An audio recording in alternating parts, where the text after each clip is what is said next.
Welcome then to what is now the fourth in this series of talks on what meditation really is and how we can begin to develop.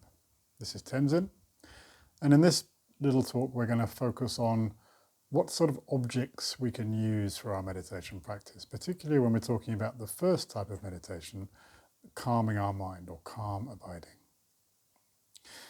In general, the principle behind calm abiding meditation is that, as we mentioned before, that our mind can only focus on one particular object at a time. But the question is, what should that object be?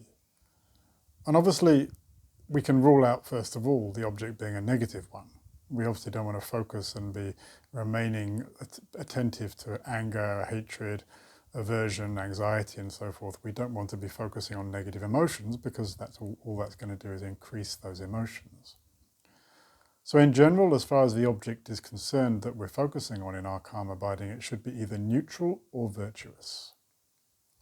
So obviously virtuous things like compassion, love, feeling, connection, and so forth are wonderful things to use. But if those are not always easy, then we can use the neutral objects such as the breath. Or indeed, what we will talk about later on, using the mind itself as an object of meditation.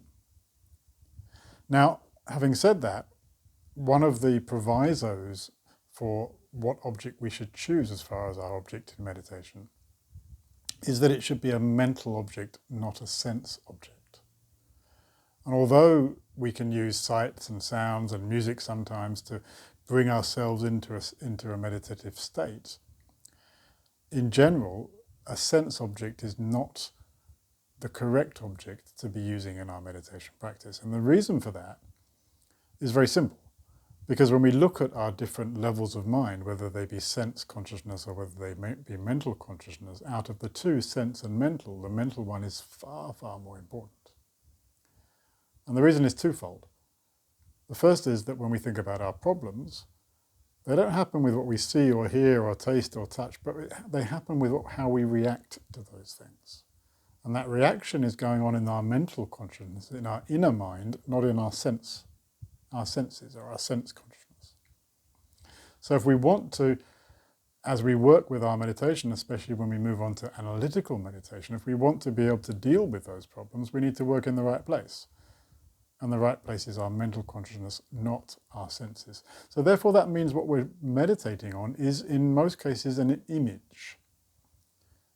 We're observing the breath, and it's that observation of the breath at the level of our mental consciousness that we're focusing on. It's that image we have of the breath going in and the breath going out, or that image we have of the mind, or that feeling we have of love or compassion or wisdom or whatever it may be. And those are the things which we can take as an object. The other reason why our mental consciousness is more important is, again, on the other side of that, is because when we look at happiness and well-being and being joyful, that doesn't come from sensual objects for no other reason than the fact that those sensual objects don't last. Nothing at the level of our senses will abide. Nothing will remain. So if we look at those objects as a source of long-term happiness, then it's not going to work. Long-term happiness has to come from inside. It has to come from ourselves. It's within us. It's within what we call our mental consciousness.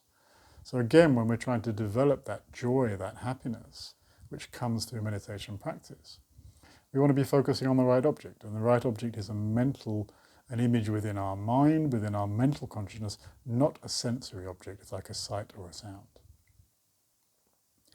Having made that small proviso, other than that, any neutral or virtuous object can be taken. The point is not that this is not an examining exercise. Calm abiding, we're not trying to change anything or examine or analyze anything. We're simply trying to observe. It's an observation exercise, not an altering exercise. For example, if we're on the breath, we're not trying to change the breath or breathe differently, we're just observing the breath. It's an observation exercise. So please continue, develop your calm abiding practice, find the right object for you, and once you've found the right object, stick with that object, because staying with that object is what will develop your meditation. Thank you very much.